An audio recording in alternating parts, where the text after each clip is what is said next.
comment allez-vous? Un résumé de ce qui s'est passé. En ce qui concerne les séismes, beaucoup d'activités aujourd'hui en commençant par 2 séismes au Mexique.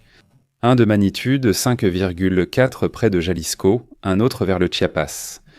Mais aussi en Californie, du côté de San Francisco, il y a également un essaim sismique en Turquie. Voyons en détail ce que l'on sait de cette activité sismique. Merci de nous accompagner. Comment allez-vous? Comment ça s'est passé pour vous? Merci de débuter la semaine sur PP en direct avec l'actualité internationale, cette fois sur un sujet sismique. Nous allons directement entrer dans les détails, car cela a été enregistré.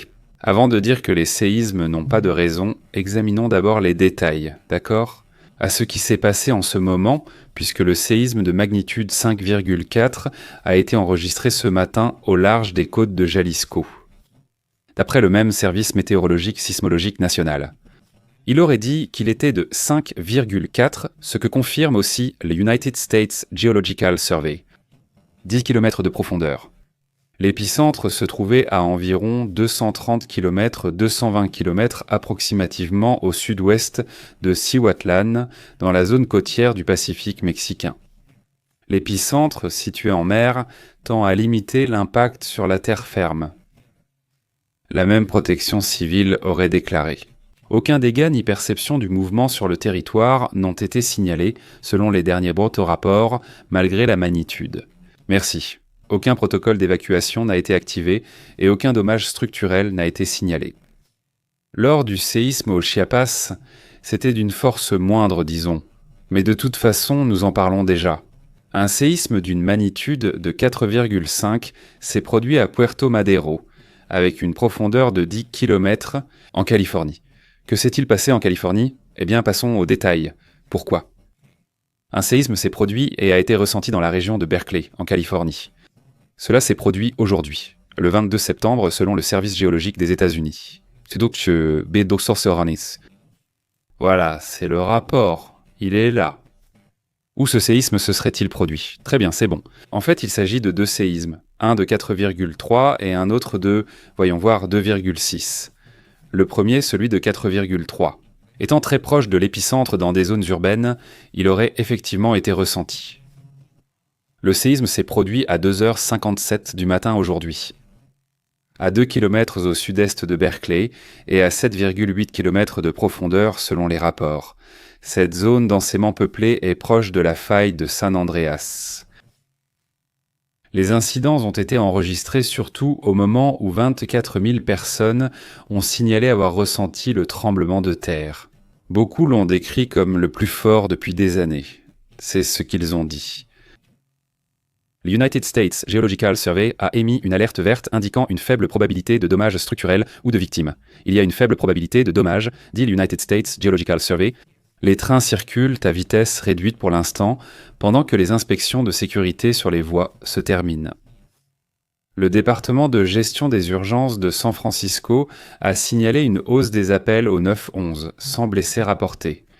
Le maire de San Francisco, Daniel Lurie, aurait demandé de la prudence et a rappelé aux citoyens quels sont les protocoles d'urgence. Il aurait déclaré sur X « Restez prêts, San Francisco est une zone sismique. Souvenez-vous de vous baisser, couvrir et tenir. » La région de la baie de San Francisco, où vivent 7 millions de personnes, se trouve juste sur la faille de San Andreas, l'une des plus actives au monde.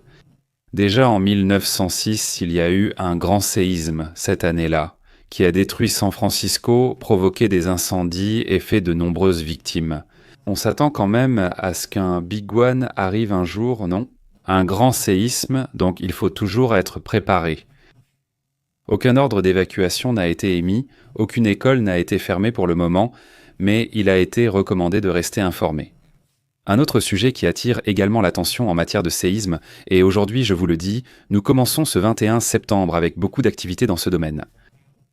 Eh bien, il y a aussi eu un essaim sismique, n'est-ce pas? Allons-nous en Turquie. Voyons si l'on peut observer ce mouvement qui aurait eu lieu dans cette région du monde, dans lequel, d'après les rapports, un essaim sismique a été signalé en Turquie. Ici, l'United States Geological Survey ne voit pas tous les séismes qu'il signale. Selon la Turquie, Plusieurs rapports importants ont été émis ces dernières 24 heures, l'un d'eux d'une magnitude de 5,1. Le séisme a débuté hier avec un 5,1 suivi de plusieurs autres forts et d'un 4,6 et ainsi dans la ville de Sindirki, au sud-ouest d'Istanbul. Jusqu'à présent, aucun dégât n'a été signalé non plus, mais ils disent de rester vigilants. L'activité se déroule dans un contexte de préoccupation mondiale accrue, en raison de la forte activité observée ces dernières années. En Turquie et la forte activité qui s'y produit. Savez-vous où, en Russie ? En ce moment, il y a une activité assez intense. Un autre essaim. Celui-ci semble beaucoup plus actif. Qu'est-ce que c'est ? Dans la région de Kamchamk ? Ce que nous voyons ici ne concerne que les 2 derniers jours, où une forte activité sismique a été signalée, Kamchamk, une région située en plein dans la ceinture de feu. Dans cette partie de la Russie qui est toute proche du Japon, située entre l'Alaska et le Japon, et qui connaît une forte activité volcanique et sismique, c'est l'une des caractéristiques de cette région. Les scientifiques avertissent honteux que ces secousses de magnitude, surtout de 4 et 5, pourrait en être une séquence rapide d'événements qui pourrait indiquer une tension accumulée menant à un séisme plus important.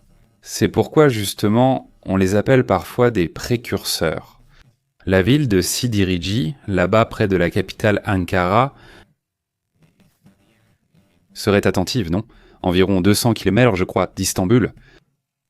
Et l'United States Geological Survey, a également signalé qu'ils ont pu détecter ce séisme, même s'ils n'ont pas détecté les répliques. Voilà pour le sujet. Selon les rapports, dans cette zone de Krenčanka, il y a donc une activité multiple. Et regardez ce qui se passe à Jalisco. Même si ce séisme qui a été signalé il y a quelques instants, il faut rappeler qu'à Jalisco, un petit essaim a déjà été signalé également. Au cours des dernières heures, 10 séismes ont été enregistrés. D'après ce que l'on sait, Jalisco a enregistré 10 séismes au cours des dernières heures. Le dernier d'entre eux, est d'une magnitude de 5,4. Les 9 autres séismes étaient d'une magnitude comprise entre 1,6 et 4.